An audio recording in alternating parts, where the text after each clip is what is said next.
I'll run me back with another lesson. Lord willing to be edifying. I want to start by giving all praise, honor, and glory to Yahweh, Bahashem, Yahweh Shah, Bahashem, Waharakakadash, Barakatha Yahweh, Barakatha Yahweh Shah. Double honors to the apostles and elders of Great Millstone who taught me this truth. Shalom to you, Akim, Aquaf, and believe and have faith in Yahweh, Bahashem, Yahweh Shah in these last days.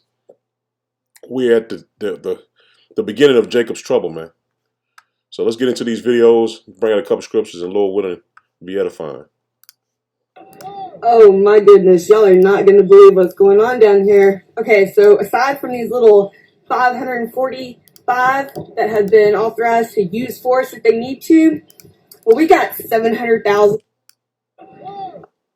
Oh my goodness, y'all are not going to believe what's going on down here. Okay, so aside from these little 545 that have been authorized to use force if they need to, well, we got 700,000 South Americans that have been paid to fly here, paid on a bus to come up here and then walk the rest of the way to make it look like they've made a long trek. And they have started so much hell in Mexico this whole time. They have, intimidated the citizens, threatened them. They're the ones that started the fire. They started riots in Tijuana. Like, this whole time, they've been throwing a fit about not being let in, about it taking too long, all this time. Like, they've started all kinds of shit. I can't even count how many fucking chaotic situations we've had at the border. And I'll be go to hell if Biden didn't just piss off the whole 700,000. Y'all better buckle up. If you're in Texas, y'all better buckle the fuck up, because we got cartel war. They just busted one of their, killed 3 of them. Like, oh my goodness. I'll try to squeeze it all in. I hope my Texas folks see this. If y'all don't think this is an intentional urban warfare, like the race war on America, take us all out, y'all better wake the fuck up, because that's exactly what is totally being played out down here. It is fixing to go all to hell.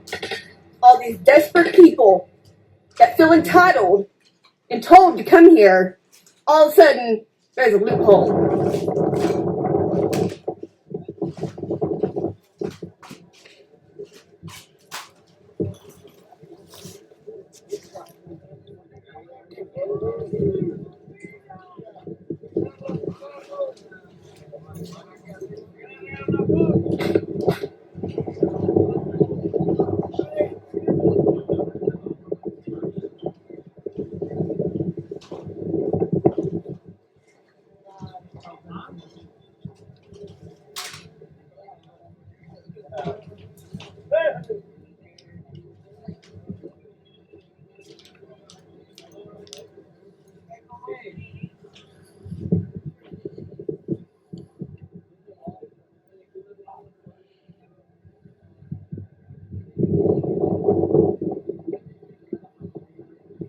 The answer is it remains to be seen. We've gotten overwhelming cooperation from Mexico.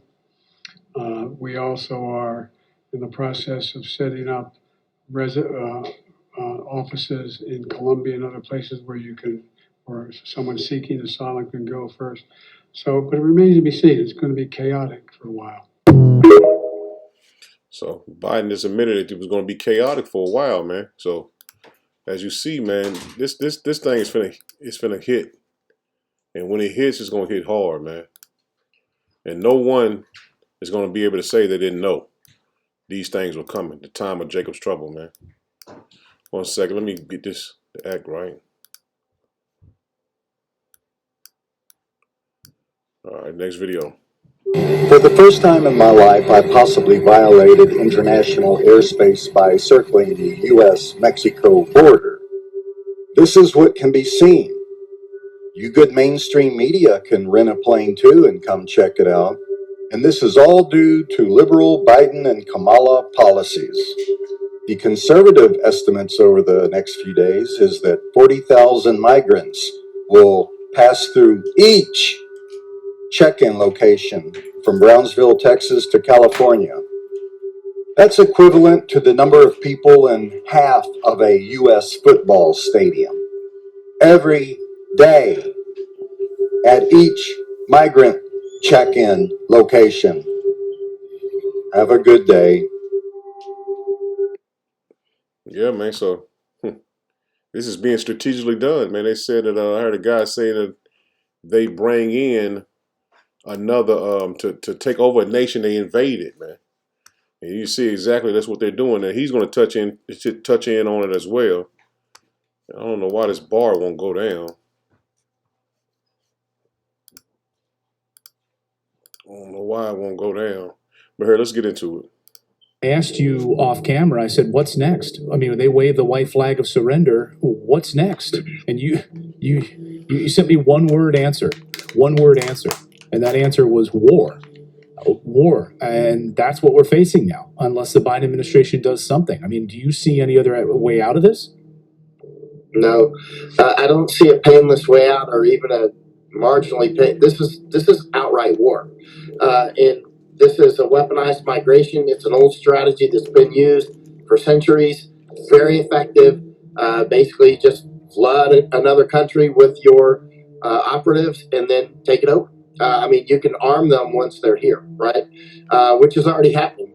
I'm getting credible reports. Some are actually making reports for me as they go to ranges and check out who's at the. You know, the 9/11. By the way, there's a great book called Looming Tower about the 9/11 hijackers, right? Yes. Of course, there's a lot of controversy about CIA and whatnot, but we know that they came to the United States and they trained on flight simulators, and they actually went to gun ranges and that sort of thing in the United States. They trained for their attack in the United States, right? We see that happening now. It's crystal clear. So you're seeing this at gun. All. So tell me about these sources and these gun ranges. You're saying you're seeing that there's reports of different gun ranges, and what are they seeing? Oh, for instance, people that don't speak any English whatsoever, all tatted up, total gangster-looking guys that are clearly fresh off the boat. And also, for instance, yesterday at a range in Florida, a bunch of this is an incredibly good source.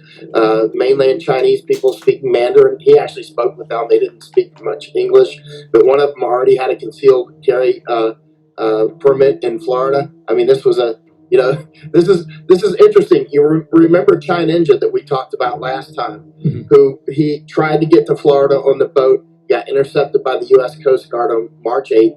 I intercepted him in the Darien Gap about a month ago, and he was trying to get. This guy's clearly like straight up.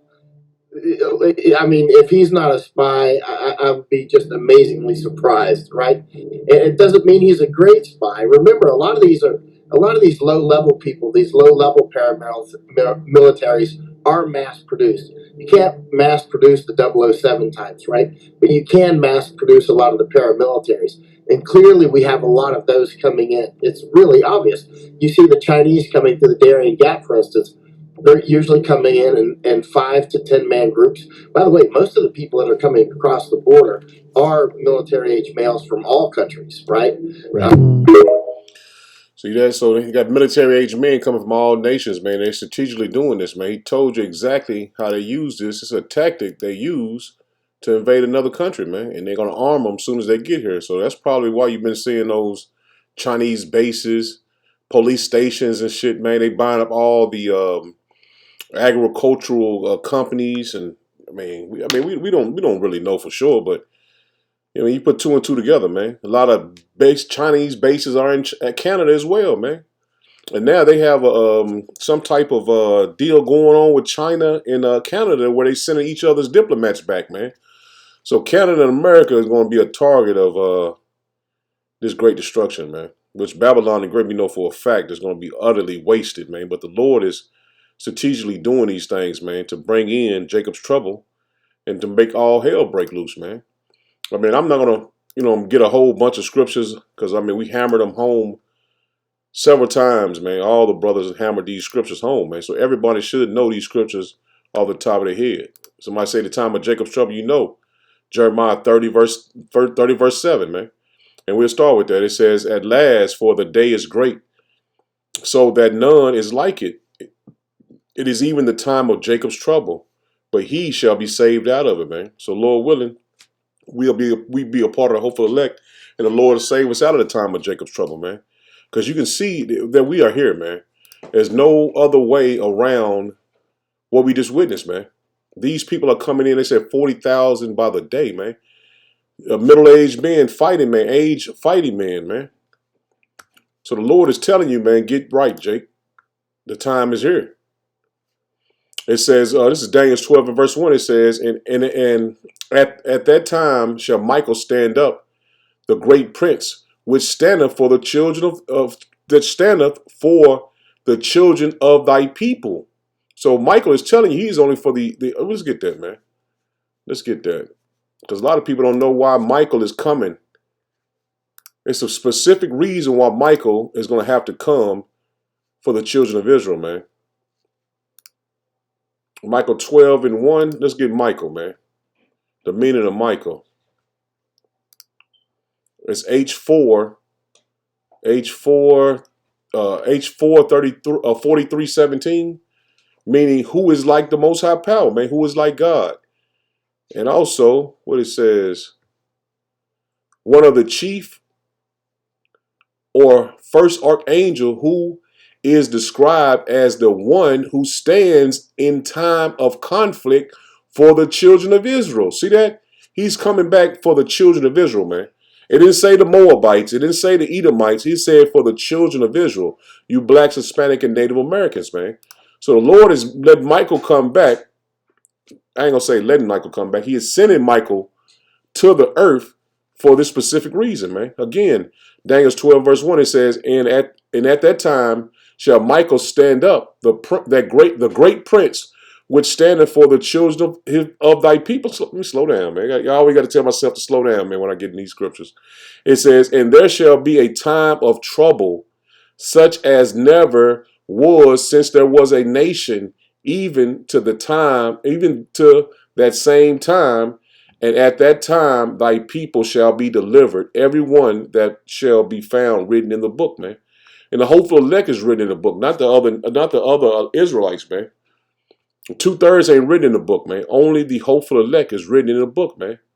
So Michael is coming for the hopeful elect. He's going to stand up and protect us, man. That time is coming, man. And this is going to be a time like never before. So nobody can say, "Oh man, it's going to be a piece of cake." Oh man, it's going to be bad, but it's going to be so bad we can't even be able to describe it. The prophets in the ancient time, they couldn't describe to you how bad it's going to be. It says a time like never before, man. And in the sense there was a nation, and we've seen all the horrible things just through history, what happened to the people in different situations, mainly slavery and different captivities we went through, made different plagues that was on the earth. So it's going to be worse than those times, man. So nobody can tell you, oh, it's going to be like this, it's going to be like this. No, we doing this because we fear Yahweh Hashem Yahushua, and we know it's going to be bad. But we can't even tell you that, you know what I'm saying, that we going to make it. So we praying to be a part of the hopeful elect, man. This is nothing nobody, oh man, it's going to be like this, or if you shouldn't do this, or you shouldn't do that. No, man, we fear the Lord, man. So you should pray and fast continually, man, praying that you are part of the hopeful elect, man. You know, Lord is hearing our prayers as well now, man. This is Matthew 24, and I'm going to start at verse 21. It says, For then shall be great tribulation, such as was not since the beginning of the world to this time, no, nor ever shall be. And that's Yahweh Shai speaking, man. He told you it's going to be a time like never before, never since it was a world, since the world began, man. It was never a time like this, man. 21 again, it says, For then shall be great tribulation, such as was not since the beginning of the world to this time, nor ever shall be.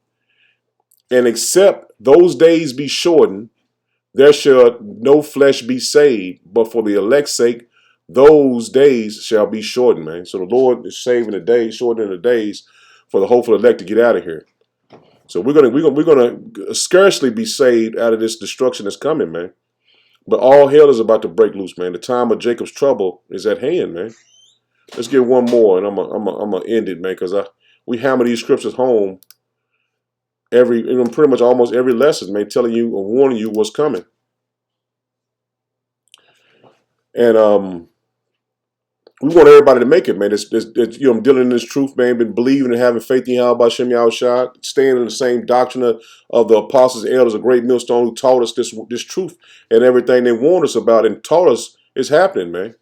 So double honors to those men, man, because this is not one of those fluke things where they said it was going to happen and it ain't happened.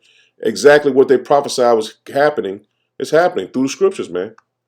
This is Mark 13, and I'm going to start at verse 19. It says, "For in those days shall be affliction, such as was not from the beginning of creation." See, there's going to be a time like never before, man. It says, which power created unto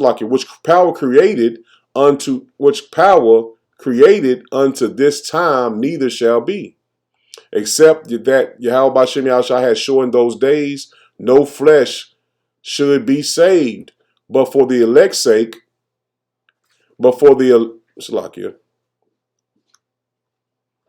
Satan, man. Jump all the way to 13. You see 13 already up it. Salakia. Let me see if I can get it. See, this is Satan right there. He switched the whole damn page back, man. Mark 13 and 21. 19. I'd get 19 again, man. It says, For in those days shall be affliction, such as was not from the beginning of the creation, which power created. Unto this time neither shall be, and except that Yahweh Bashem Yahushua has shown those days no flesh should be saved, but for the elect's sake, whom he hath chosen. See, the Lord chooses us. He hath shortened those days. See that? So the Lord has shortened these days, man, because he's bringing all hell. He's going to bring, the shit finna hit the fan, man. He's going to bring all hell and chaos in Babylon the Great, man. And we can see it clearly, man. So, you know what I'm saying? Lord willing, we escape this judgment, man. You know what I'm saying? We're being part of the hopeful elect, man. Because it's coming. And these scriptures are definitely coming to the light, man. We see it clear. This is Psalms 14, a Psalm of David. And I just want to get, I'll start at 1. It says, "The fool has said in his heart, there is no power." See that? These fools, these 2/3, going around like the Lord he's not in existence, in other words, man. He's a nobody. He's not going to do good or evil. That's what they're saying in their heart, their mind. I mean, the Lord ain't finna do that, man. The Lord ain't going to destroy America. The Lord ain't going to crash the dollar, man. The Lord ain't finna let these people come up here and harm us and do this and do that. 14, verse 1 again, it says, "The fool have said in his heart, there is no power. They are corrupt. They have done abominable works. There is none that doeth good. Yahweh Bashem Yahushua looketh down from heaven upon the children of men to see if there were any that did understand and seek power," man. So the Lord looking down and seeing who's seeking the Lord, man. Because the Lord chose you, man. He was bought with a price, man. So the Lord looking down from heaven and seeing who was worthy to be saved, man. 3 says, "They are all gone aside. They are all together become filthy. There is none that doeth good, no, not one. Have all the workers of iniquity no knowledge, who eat up my people as they eat bread, and call not upon Yahweh Bashem Yahushua?" It's plain, man. There were they in a great fear, for power is in the generation of the righteous. In the hopeful elect, but he's in a generation of the righteous, man, the elect that he has chosen, man. There were they in great fear for power is in this generation of the righteous. Yea, have shamed the counsel of the poor, because Yahweh Bashem Yahushua is his refuge. And that's what Esau does to us, man. He mock us and do all different type of wickedness trying to shame us. You put us on the, you know what I'm saying? And I say us is because they mock the children of Israel, man. You look on any news station, they'll put 50 different things that happen that's Jake done, but a so-called Edomite, Chinese, any Arab, any other nation, they don't mock them, man. They don't put their bad crimes and shit up on the news, man. They broadcast us to make us look like the criminals all the time. You know what I'm saying? They perpetuated that for many years, man. Even us in the truth, they try to label being so-called Israelite as being in a hate group or claiming to be be an Israelite, your heritage. You are hateful. This is about our heritage, man. This is who we are, who we really are, man. And they know that once we come and know who we really are, man, the power is going to be given to us, man. It's going to be given to us anyway, man, because it's biblical prophecy, man. So Esau has no attachments to this truth, man. Verse 6 again, it says, Yea, have shamed the counsel of the poor, because Yahweh Ba'Shem Yahushua is his refuge. You hopeful elect, man. Who that the salvation of Israel were come out of Zion when Yahweh Ba'Shem Yahushua when he bringeth back the captivity of his people. Jacob shall rejoice and Israel shall be glad, man. That's the northern and southern kingdom, man. You blacks, Hispanic, and Native Americans, man. But I'm going to end it there, man. Like I said, we hammer these scriptures home every day for the most part, man. We almost out of here. Shalom.